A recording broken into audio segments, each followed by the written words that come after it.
good early afternoon. Another beautiful day here down south. Looking forward to joining you guys, speaking with you guys. Coffee with Cannon. I'm not seeing too many people yet. Wow, we're 12 seconds in. But did you guys, everyone watch Duty Ron show last night with Ed Wallace? Like, Ed Wallace is just a gem. He's such a wealth of knowledge, and he's not a sensationalizer. He's a scientist and outstanding first grade detective for the NYPD. He gave his opinion. Tom Cusinelli, good to see you, buddy. I haven't seen you in a while. You should be in Florida. Haley, hey. Sarge UK here. You had me at DNA. Hey, Bill, good to see you. Draga Pro, Shalane Thomason, Debbie Boxmeyer. Hey, Bill, hugs from Jersey. New Jersey and you, perfect together. Remember Governor Tom Kaine used to say that?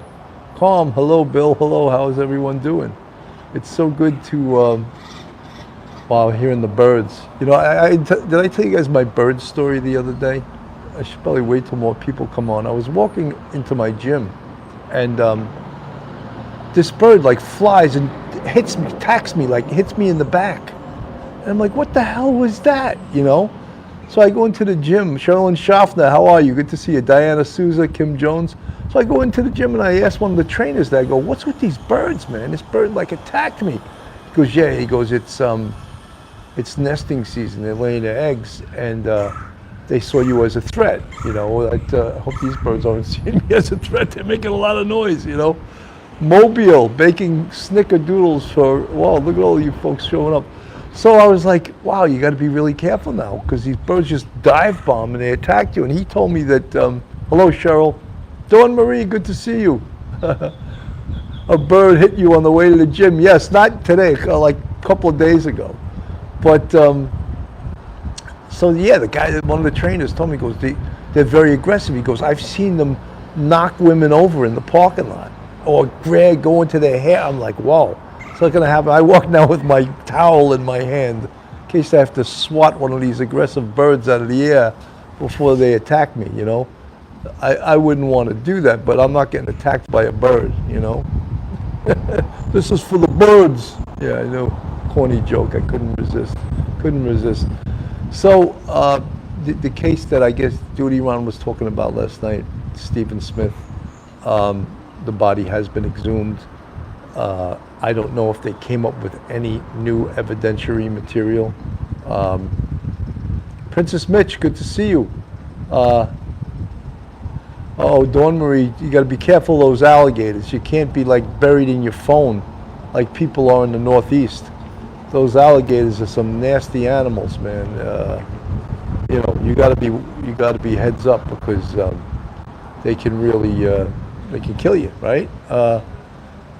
Mary Mons, hi Bill. So I'm in Florida. I'm in Jupiter, Florida. I'm going home at the end of the month, back to the Northeast,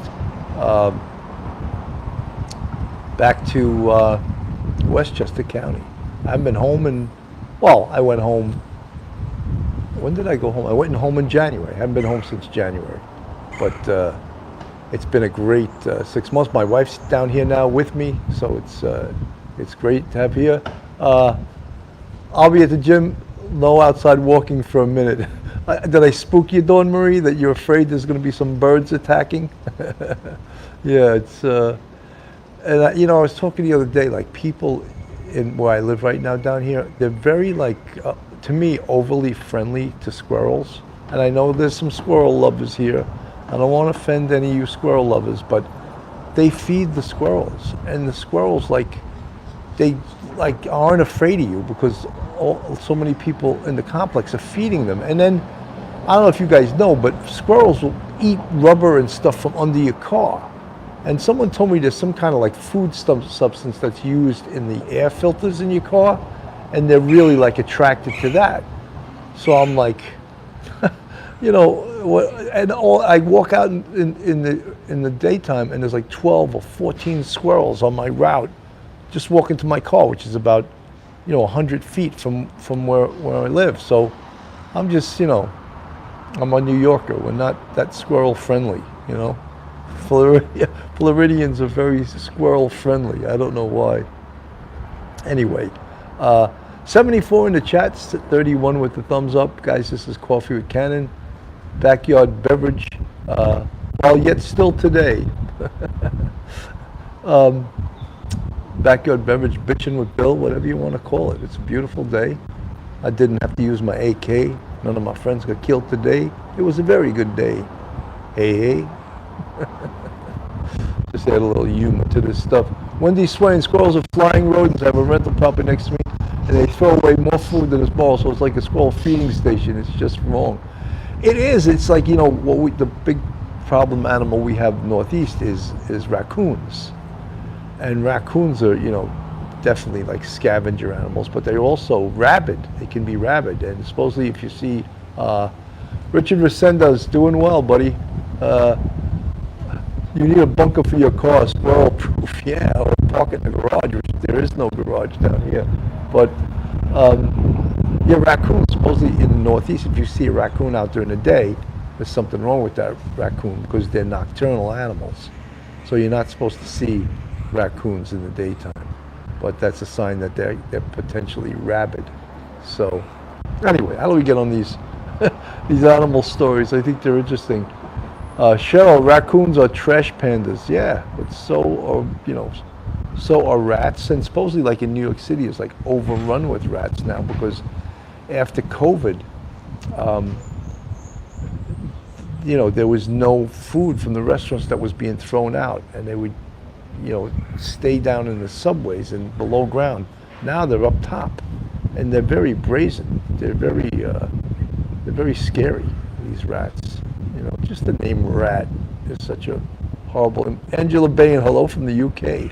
Good to see folks here from the UK. Wonderful. So let me get back to the Stephen Smith case. The body was exhumed. They're doing, they've completed the autopsy. Are there coconuts in the palms behind you? I would think so. Although, you know, what they do in Florida and a lot of places is they remove the coconuts because more people worldwide supposedly get killed by coconuts falling out of trees and hitting them in the head than almost any other way. So they definitely remove the coconuts so it's not a danger to people. That's what I hear anyway. I've seen them doing it too. I've seen them going up in the trees and cutting the coconuts out and stuff like that. So I guess it's true. It's not just a rumor. So so the Stephen Smith case, it's still, they just recently offered, I believe that the mom was able to raise 6 figures, over $100,000 in a GoFundMe. And out of that money, they're putting up $35,000 for a reward to information leading to an arrest and conviction in the Stephen Smith case. Those kind of, Cynthia Graham, thank you. Welcome to Backyard Coffee. Thank you for being a YouTube subscriber. See the green font, thank you so much.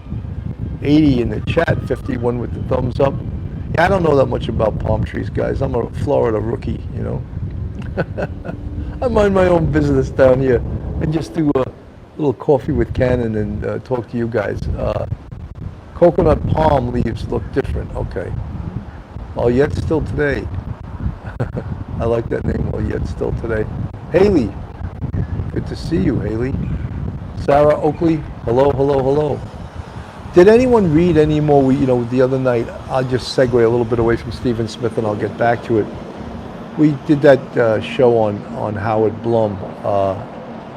Yes, Tom Cusinelli, I know a rookie cop, and I forget, I don't have his name at the tip of my tongue, I don't have my notes with me, but apparently his father's an inspector on the NYPD.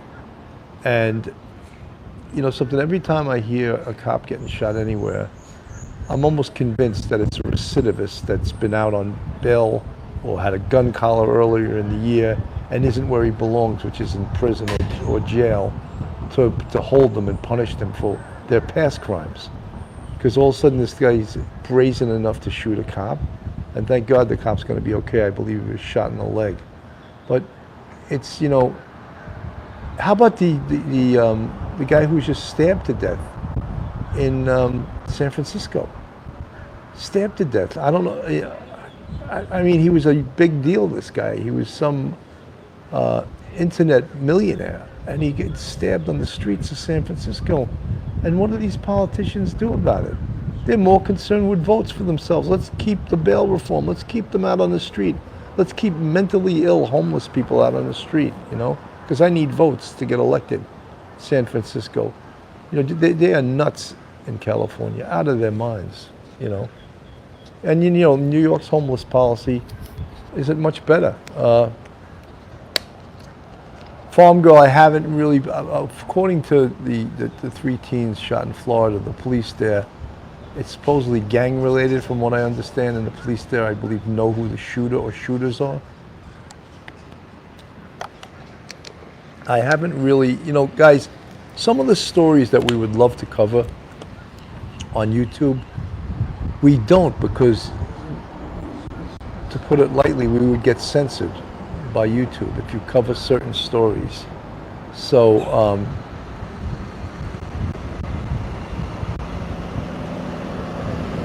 right, we have 5 levels of membership on YouTube, and the first level is the bucket. I can't even remember all of them. There's dipped in butter, heated dipped in butter. I'm trying to think of what the others were. Oh, I can't remember. I don't have I'm not on my computer. I'm on my gimbal out in the field. So we do have 5, and there's different price levels of each one. But and we have a Patreon too with 3 different levels.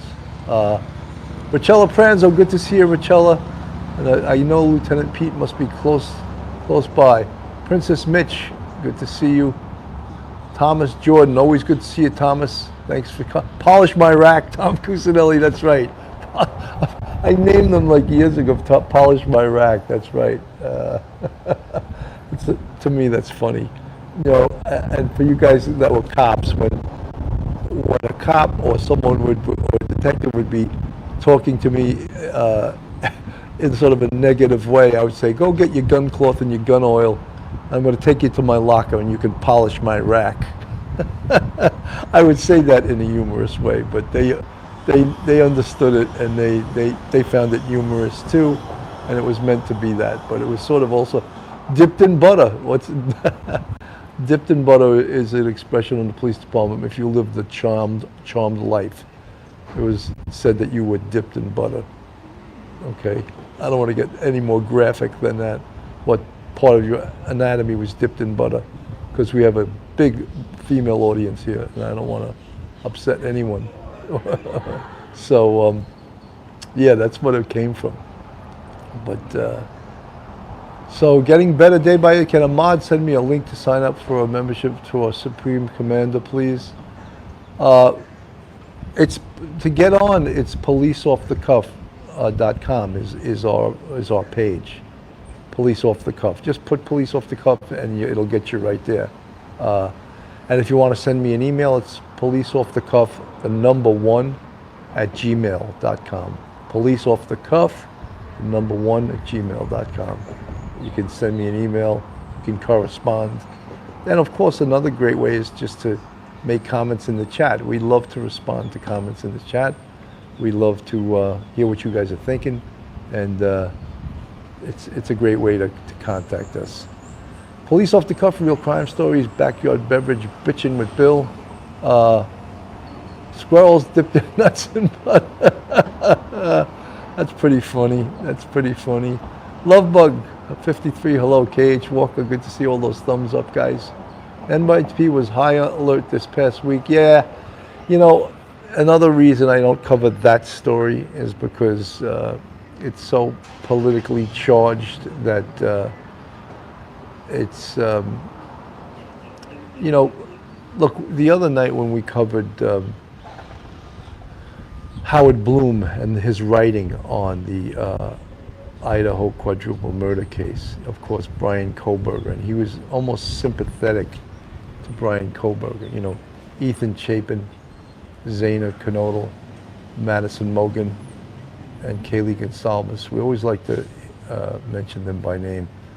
But if you watch that show, we were a little bit annoyed with his writing. And if you haven't read what he wrote or watched the episode with Megyn Kelly, you know, perhaps you should watch it just to see what he has to say. But I found a lot of the things that he said misinformed. I found a lot of things he said upsetting, that the judgments that he made without really knowing what the hell he was talking about in many cases. You know, I always felt in the Kohberger case, when he was driving across country to go back to Pennsylvania from Washington State, I always felt those two car stops, one by the Indiana State Police and I think one by a local police department, I always believed that the FBI put the local police and the Indiana State Police up to that. The FBI says they didn't, but I don't believe them. And of course, for Howard Bloom's purposes, he of course believes them 100%. But if you watch the car stops on the body-worn video, the first one by the Indiana State Police, the car stop makes no sense. Like, if he was stopped for a traffic violation, which he was, for following too closely, and it just was too friendly, too fast, you know? It wasn't like, let me have your license, registration, insurance card, I stopped you because you were following too close. And then they got into this big conversation, and then they were talking about some shooting at some campus, and then they were talking about going for Thai food and all this other stuff, and I was just like, I've never heard of officers get involved in a conversation like that, when usually state troopers, state police are all business, you know? They're all business. But that's why I believe that they were put up to this car stop by the FBI, to maybe look at what if they could see anything inside the car, they could notice any abnormalities. The other thing is that if you listen to the interview with Howard Bloom, him and Megyn Kelly said, oh, how cool, calm, and collective that Brian Kohberger was. And if you saw his face on the body-worn video, he was anything but that. He looked like a deer in headlights. He looked extremely, you know, upset and mentally semi-deranged. So I don't know what they were seeing that I didn't see. I saw a guy that was not cool, calm, and collected the way that the Howard Bloom said, and the way Megyn Kelly agreed with, you know. And I put up like 3 or 4 pictures of his face during the broadcast. He looked terrified, and he looked like a deer in headlights, which we all know what that looks like, right? That's how he looked, you know. I took off my glasses so you could see what a deer in headlights looks like. But you know, that was the opposite of cool, calm, and collected. Jaja, hello, I agree. What was that about? It had to be set up. Yeah.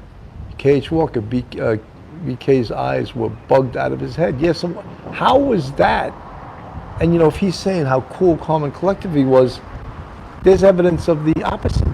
And so what was he talking about?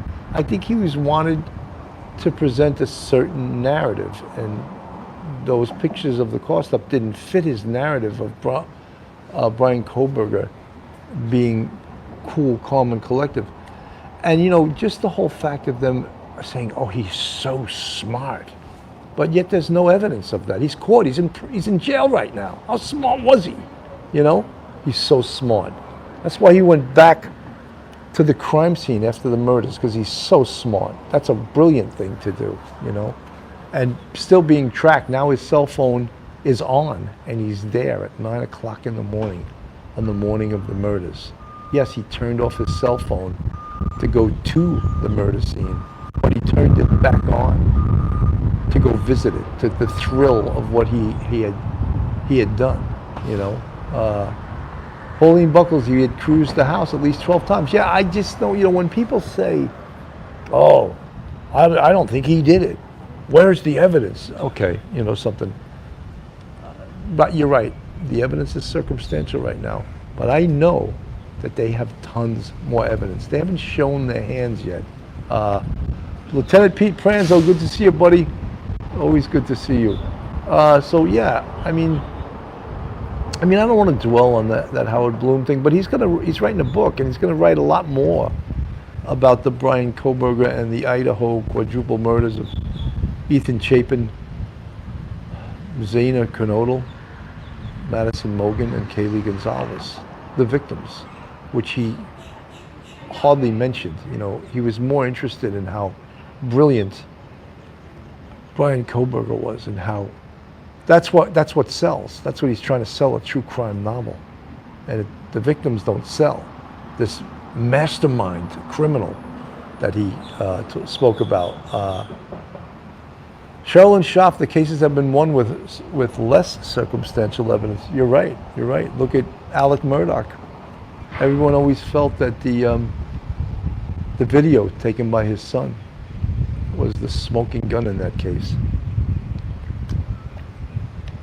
But I think with Alec Murdaugh, a lot of it also was the fact.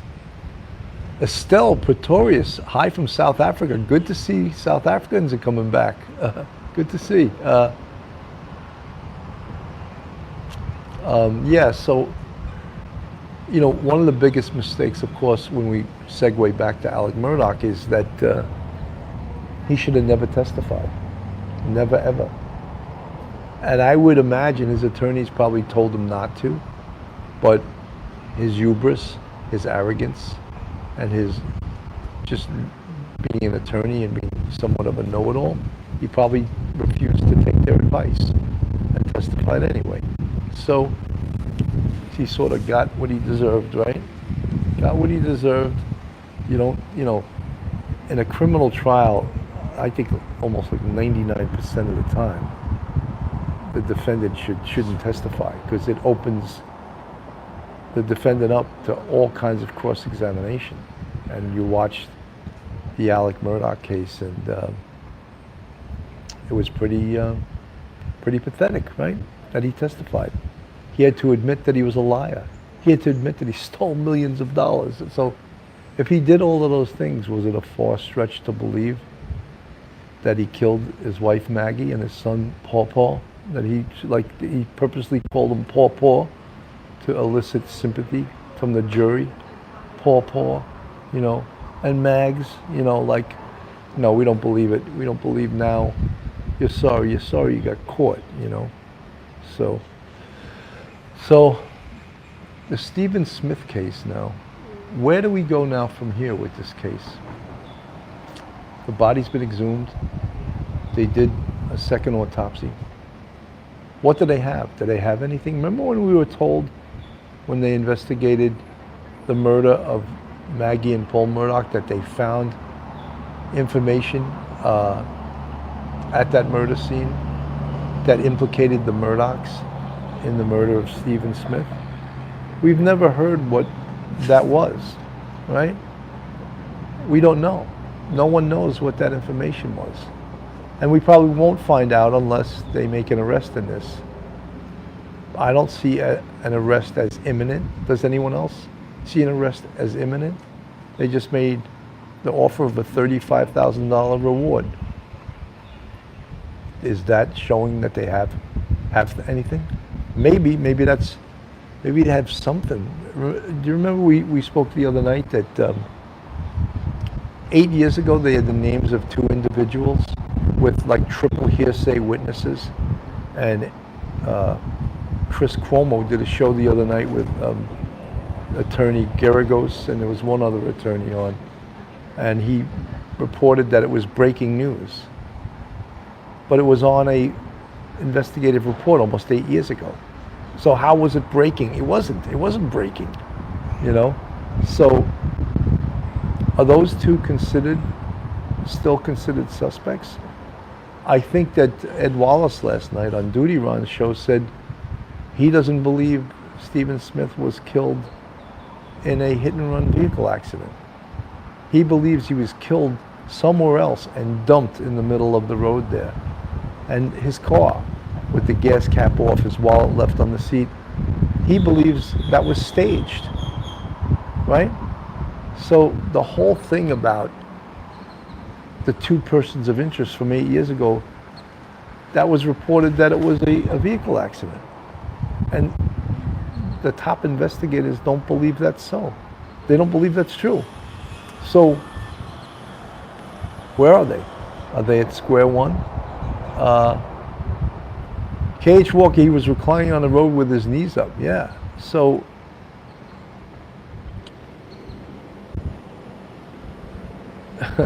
Sergeant Bill, I bet your wife deer in the headlights deer when she says you're imitating a deer. Well, that's the whole point. When a deer sees headlights, they just freeze and their eyes are like that. Like Brian Koberger, the coolest, the smartest, the mastermind of death, you know, according to Howard Bloom. He was so cool that he took a route that took a full day longer than a route that was more as the crow flies, you know. He took this other route because he was trying to avoid the police and the FBI and all. Dude, yeah. And that's why they followed him, and that's why he got arrested, and that's why he's in jail right now, because he was such a mastermind, you know. I don't know. I don't want to make a living off this case of Howard Bloom, but if you noticed the other night, we were all a little bit perturbed at many of the things he said, you know. And isn't it the job? And his untied shoes was still on. Sue Dunn, you're talking to Stephen Smith. Yeah, the whole position of the body, his shoes were still on. I know Ed Wallace mentioned a lot of other different things. Were his clothes ever tested for DNA and for, you know, touch DNA, for blood DNA, fibers, hairs? Were they? You know, we don't hear. It's almost 8 years ago, so we don't hear any evidence of any of that. So that doesn't mean it wasn't done, right? Because SLED has this case, right? South Carolina Law Enforcement Division has this case. Because Mary Michael, Sergeant Bill, can someone please tell me the second autopsy was done out of state with docs not associated with anyone in South Carolina? You know, I'm not sure if that's the case. I just know that the second autopsy was done by a pathologist chosen by the family's attorneys.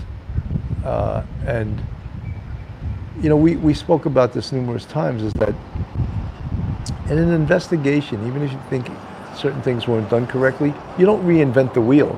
You go back to what the original investigators said, and you begin from there. And you can totally, you know, expunge what they did and say, oh, this was no good, we're going to start all over. But you should always look at what the investigators previously. Thomas Jordan, he is a call A in-house lawyer. So you always start out with what the original investigators found out, and you go from there. Because look, if they had real strong information, if they had a real strong suspect right now, I think that they wouldn't be offering a $35,000 reward, right? Valerie Chesley, yes, SLED. I'm sorry, I thought, Martha Mine, it might be brought out that Stephen called Buster for help the night he was killed. Well, look, they've had his phone from the very beginning. Did they? You know, we mentioned that Alec and Randolph Murdoch showed up on the scene. What was that all about? You know? And then, you know, the attorneys there said, oh, they're not ambulance chasers, right? The lamb is the light. I think they will be an informant in the Smith case. Very possible, but you know something? What did the informant see? The evidence, was the informant there? It has to almost be someone that was on the scene during the murder for it to be a real strong evidence. Because if it's double or triple hearsay, it's no good. It's not going to be any good, because the biggest question would be, well, why didn't you come forward 8 years ago? You know? Why didn't you come forward back then? So if it's not a co-conspirator or someone, say, that was on the scene when this occurred, and then it's a question whether or not the district attorney will cut someone a deal. Or if you testify, we won't prosecute you, or we'll cut you a deal. And you know, it's always when there's a co-defendant that's cutting a deal for himself, juries don't love that. You know, juries don't love that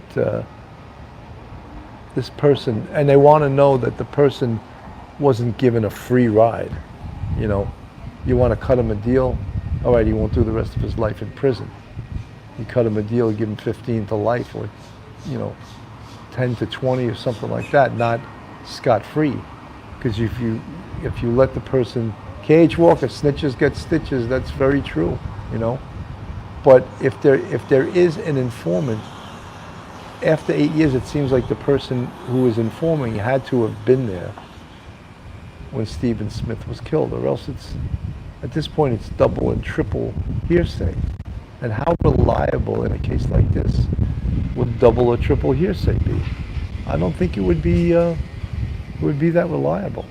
So, and I've been wrong before, but you know, and you know, Ed Wallace reported that he thinks that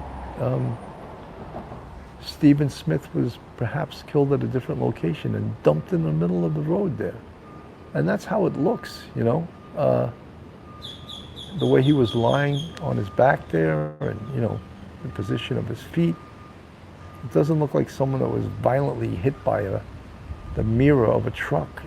And you know, if you were hit by a mirror of a truck, it would lift you off your feet, and you would be violently in the road somewhere, probably not in the middle on the lines, you know. So a lot of questions we have for that. Cage was a great show. Ed Wallace is a great guest, a wealth of knowledge. You know, he's a scientist. You know, these are the type of guests that we love to get on our shows, you know. This is Police Off the Cuff, Real Crime Stories, Backyard Beverage, Coffee with Cannon, Bitchin' with Bill. Thank you guys for joining me so much. And if you're not subscribed to us, go on our YouTube, hit that subscribe button, give us a thumbs up, and ring that bell. Oh, guys, I'm proud of this, but I don't want to at all settle. We just went over 48,000 subscribers. Isn't that great? But now I'm looking at 50, and for the year, I have a real lofty goal. For 2023, I want to hit 100,000 subscribers. It can be done. It's sort of, you think of Unbox It with Maureen. Thank you, Maureen. Yeah, I mean, it's a challenge, but it can be done, you know. And because of you guys, that's why we're where we're at. Thanks, Richella. Yeah, so it's always a challenge. It's always you always want to come up with new material, new guests. I mean, I love our guests, you know. We got straight out of Brooklyn, Phil Grimaldi. We got my former acting class partner, Melanie Little, actor, mother of 5, attorney. And of course, we got Professor Mike Geary, Professor and retired Sergeant Mike Geary. Pablo Cicada, Bill, we still have 3 feet of snow in Minnesota. Wow. How long does winter last in Minnesota? Does it go right into May? Lieutenant Pete, yes, we're going to shoot for 100,000 in 2023. You know, I come up short, but I'm going to try. You know, that's all I can do is try my best, you know. Wow, Minnesota, still 3 feet of snow. And does winter last into May in Minnesota? That's one hell of a cold state, right? We always watch the Minnesota Vikings or the Green Bay Packers at Lambeau Field, and how cold it is in those areas of the country. I went to college in Buffalo, and Buffalo was pretty damn nasty too. Nasty winters, you know. Pablo Cicada says winter lasts into May sometimes in Minnesota. Wow.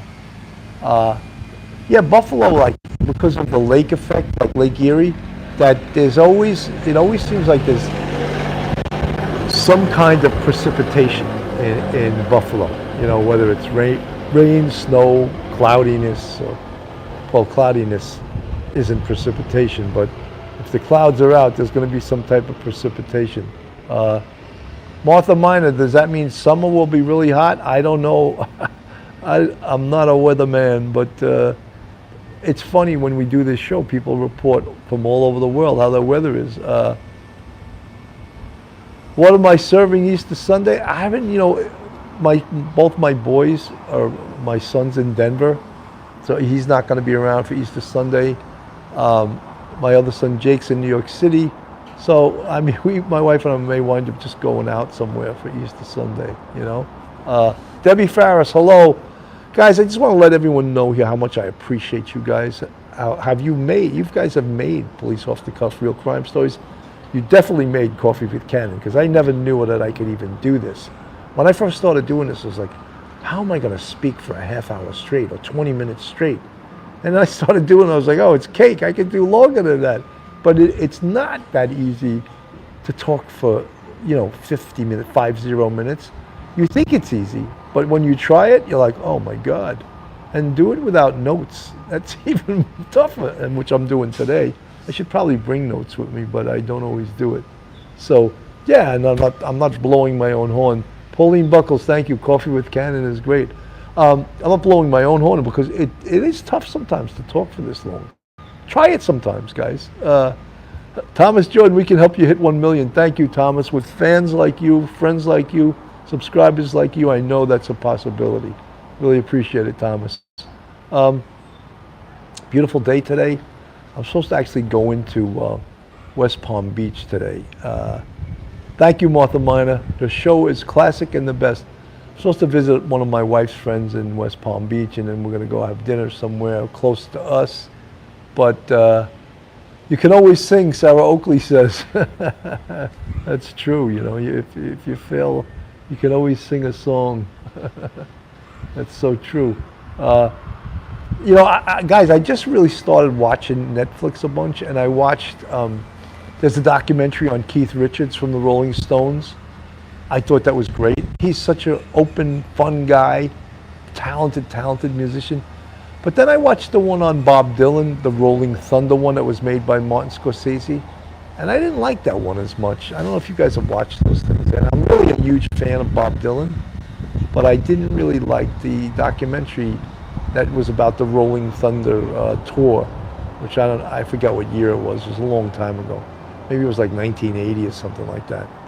But I didn't enjoy that as much. And Martin Scorsese also did a documentary a bunch of years ago about the Rolling Stones. Add voice inserts into your show, do you mean captioning? I'm gonna have to figure out how to do that. I'm not the most talented guy with the computer, I wish I was. I have my computer guy, Josh, who's in California. When I run into problems, I always reach out to Josh. But,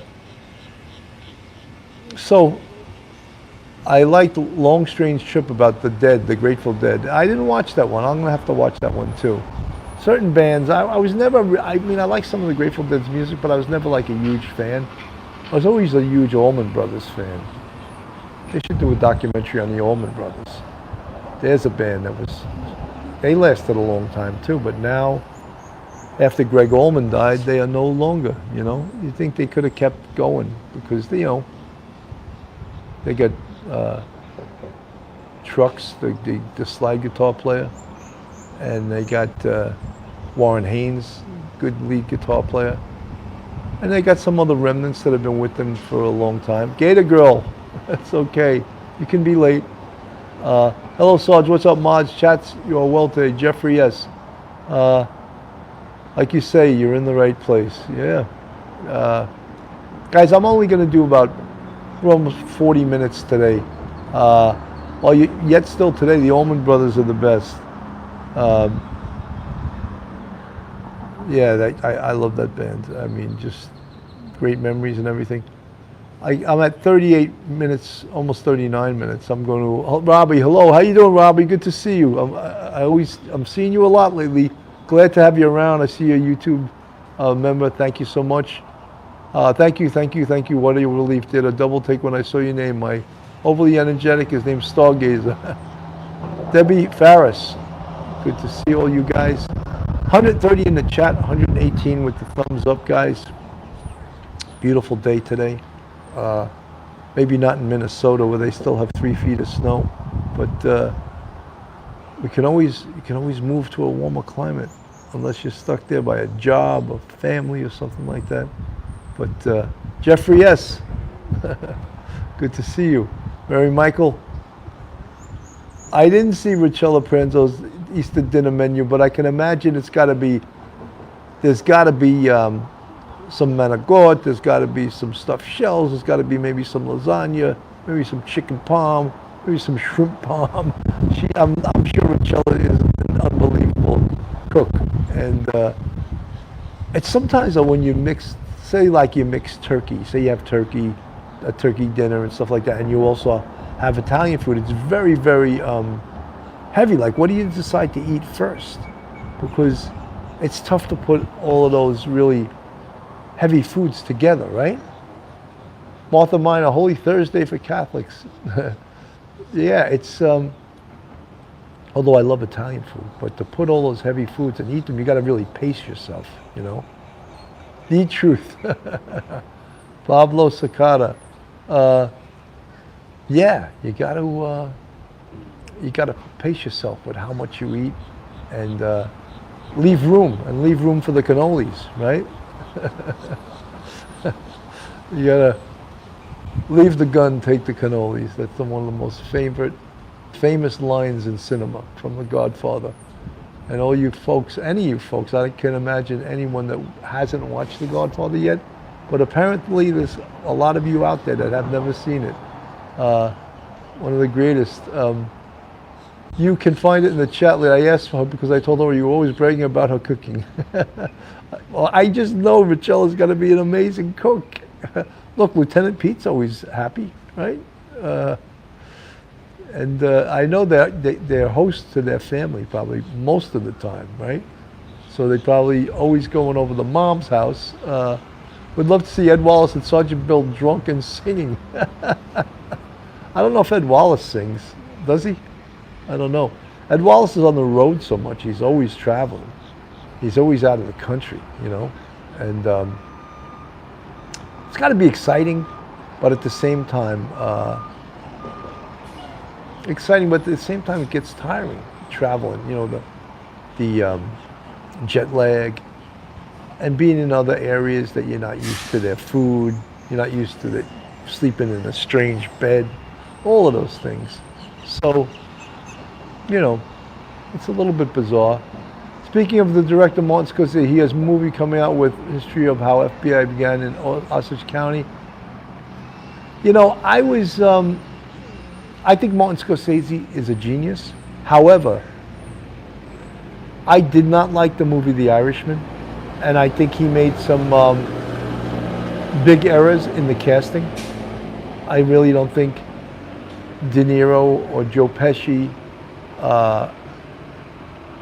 and the older actors they tried to stick in younger roles. I didn't think it worked. I didn't think it worked at all. You see De Niro, who's 77 years old, kicking someone's ass who's 30, I just didn't buy it, you know, and you can't do that. And how about giving a break to the actors that are in their 30s and give them work instead of these guys that had worked their whole life, and it just did not work. And I didn't like the movie at all, you know. Anyone else? Who liked The Irishman? Anyone? I mean, if you liked it, put a 1 in the chat. If you didn't like it, put a 2. Count me as a 2. I didn't like the movie at all, you know. Yes, Bill Ed sings. Jeffrey, yes, I love the weather down here. I love it. 2. A lot of 2s here. I wasn't the only one that didn't like Draga Pro couldn't sit for 3 hours. I wasn't the only one that didn't like that movie. You know, and it came with such fanfare. Oh, The Irishman, and it wasn't good, you know. And again, Martin Scorsese. I mean, The Raging Bull, Goodfellas. I guess Mean Streets, if you go back a long time, which I didn't love either. Taxi Driver. So many of the movies he does with almost like an ensemble cast. You know, De Niro. I haven't seen Kim today. No, Kim hasn't been in the chat today, which is rare. She's usually almost always in the chat. You know, perhaps she has something to do today and couldn't make it. That's fine. She doesn't have to be here every single day. But we miss her. We do miss her. But I didn't see her today. Yeah, so I'm just giving my personal thoughts of the movie The Irishman. I didn't like it. And just like now, she's at the beach. Oh, Draga Pro. Pauline Buckles, yeah, we all love Kim.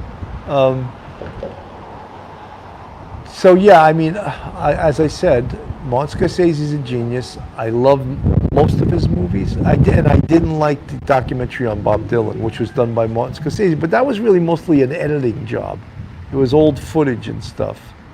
And I didn't care for that. But he did a Rolling Stones documentary years ago that was fantastic. It was really, really good, you know. And a movie called The Irishman by an Italian, no thanks. Well, I think that you can be a little, you don't have to be Irish to make an Irish movie or Italian to make an Italian movie, you know. But we appreciate his work. Guys, this has been Police Off the Cuff, Real Crime Stories, Backyard Beverage, Bitching with Bill, Coffee with Ken, whatever you want to call it. I want to thank everyone for coming by today. Hey, I'm at 45 minutes, almost 46 minutes. I'm going to cut it just a few minutes short, guys. And again, thank you so much for joining me. And I'll see you on the next one. Have a great day, everyone.